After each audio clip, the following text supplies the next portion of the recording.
Hello, welcome to Weathersfield Proctor Library Storytime. I'm Glenna Coleman, Youth Services Librarian, and here's our library bear. Well, we are getting closer and closer to Christmas, and of course, in order to do that, you have to be ready, don't you? Well, we have a couple of stories today about getting ready for Christmas. Our first story is called Mr. Willoughby's Christmas Tree. And this story is by Robert Barry. And this is one of my favorite kinds of stories. It's a rhyming story. So I'm going to stop every so often and see if you can fill in the words. Ready? Let's go. What do you suppose that guy is shouting as he cuts down the Christmas tree? Timber. Maybe, huh?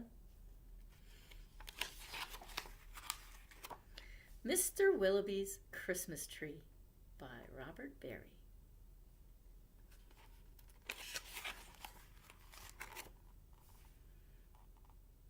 Mr. Willoughby's Christmas tree came by special delivery, full and fresh and glistening green, the biggest tree he had ever seen.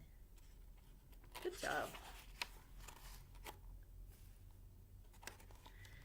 He dashed downstairs to open the door.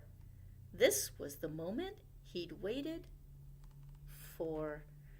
A magnificent tree, splendid, he cried. Please, sir, won't you carry it right inside?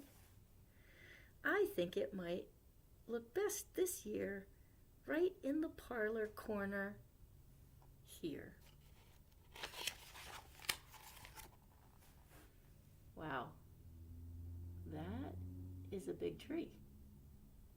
You notice that there's a problem with it? But once the tree stood in its place, Mr. Willoughby made a terrible face. The tree touched the ceiling, then bent like a bow. Oh, goodness heavens, he gasped. Something must go.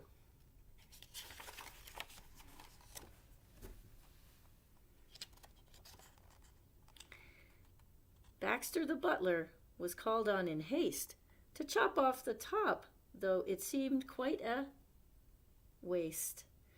That's great, Mr. Willoughby cried with glee. Now we can start to trim my tree. When the trimming was well underway, the top was placed on a silver tray. Baxter said, I know just who'd be delighted with this Christmas tree. So it was presented to Miss Adelaide, Mr. Willoughby's upstairs maid. Look at that. She got a whole Christmas tree out of this deal.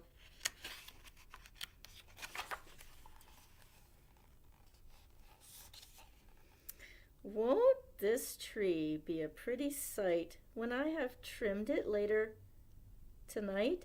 But the top, oh dear, I'm so afraid will have to be cut, said Miss Adelaide.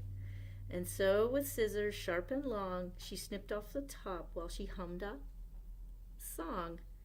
The top was set out the very next day in back of the house to be thrown away.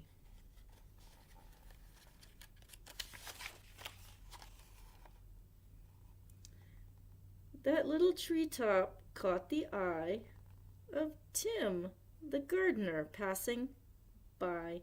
He certainly was not about to see that little tree thrown out.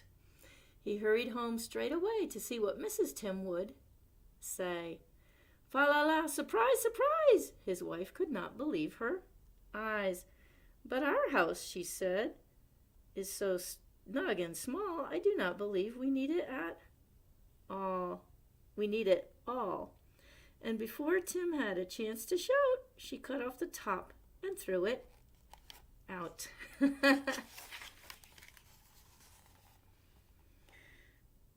Barnaby Bear was passing by. It almost hit him in the eye. Now who would throw a tree away so very close to Christmas Day? I'll take it home, that's what I'll do. Look, Mama Bear, I've a present for you. Isn't it a pretty tree? Yawned Barnaby quite drowsily. That's a hard one. But Little Bear, standing off far, cried out, "That tree won't hold a star." Barnaby said, "Let's cut a hunk off the bottom here at the trunk." But Mama Bear just shook her head and sliced the treetop off instead. "Jolly, by golly," Barnaby said with a kick. "Mama, that surely is just the right trick. Let's trim it with bells and honey rings, some berries and tinsel, and popcorn on strings." Mama said, "Trim it as you like. I've got to tidy up for the night. This top we won't need any more. I'll just put it outside the door." Later on that frosty night, Frisky Fox came into sight. He spied the tree top, rubbed his chin, opened his sack, and stuffed the top in. He scampered home and jumped his gate. This Christmas present couldn't wait. "It's even better than mincemeat pie," said Mrs. Fox with a happy sigh. Then the foxes saw that their Christmas prize was just a wee bit oversized.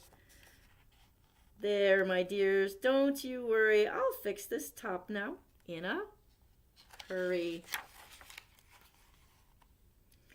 Benjamin Rabbit found it then just outside the fox's den. "It seems," he thought, "most certainly Santa left that for my family. Look," he cried, "see the tree I found?" With that he called his family round. Then there was a merry-making, rollicking, frolicking, carrot-shaking celebration around the tree. All were as happy as rabbits can be. Benjamin Rabbit, with his own hand, sliced a carrot and made a stand. "Now let's see how this will look in our little chimney nook." But right away the children cried, "Look, it's leaning off to one side." "It's too tall, that's all," said Mrs. Rabbit, and as though it were a summer carrot, she gave it a chop and threw away the top. Well, this is just getting tinier and tinier, isn't it? Let's see what happens next. Then Mistletoe Mouse just happened to see that tiny tip of a Christmas tree. He pulled it through the snow and ice, up some stairs. He fell down twice. At last he reached his cozy house. "It's just the right size," cried Mrs. Mouse. Then at the top, if you please, they put a star made out of cheese.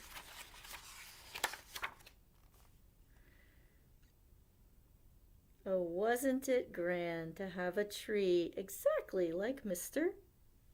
Willoughby? I want you to look closely at this illustration. You see Mr. Willoughby's tree? And then down here, look, the top of the tree made it back to the house. Well, I hope you enjoyed Mr. Willoughby's Christmas Tree by Robert Barry. Everyone in that story seems to be ready for Christmas, don't they?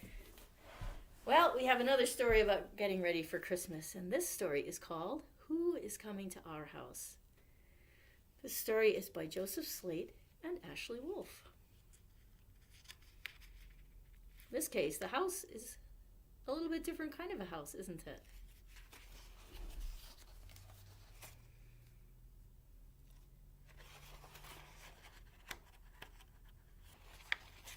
Well, let's look at all the pictures. Who is coming to our house? Who is Coming to Our House by Joseph Slate. Pictures by Ashley Wolff. That's what we were looking for, isn't it? is again. Who is coming to our house? Someone, says Mouse. Make room, says Pig. I will butt aside the rig.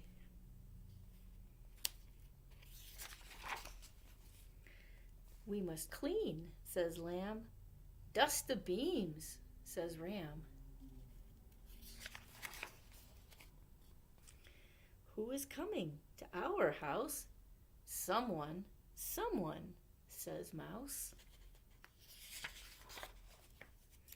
Sweep the earth, says Chick. Stack the hay, says Goose, and quick. Spin new webs, says Spider. I will line the crib with eider. That's the tiny feathers of an eider duck. Who is coming to our house? Someone, says Mouse.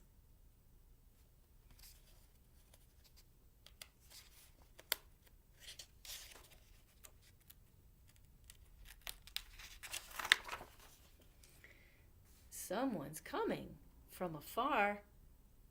I will nose the door ajar.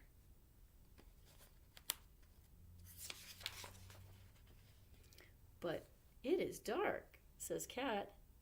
They will never come, says Rat. Yes, they'll come, says Mouse. Someone's coming to this house.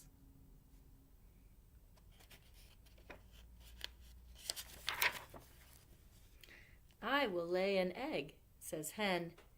I will spread my tail for them.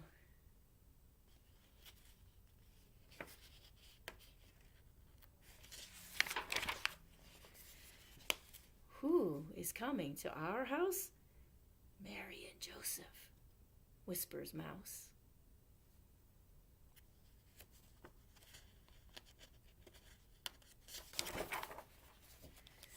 Welcome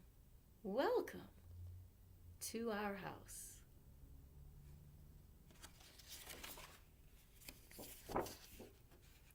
There's the last illustration.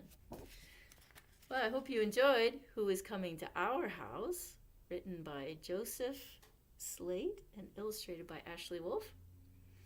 Well, both of those stories remind us that we should be getting ready for Christmas. I will let you go get ready and see you next time at the Weathersfield Proctor Library Storytime. I'm Glenna Coleman, the Youth Services Librarian, and here's our Library Bear. See you next time.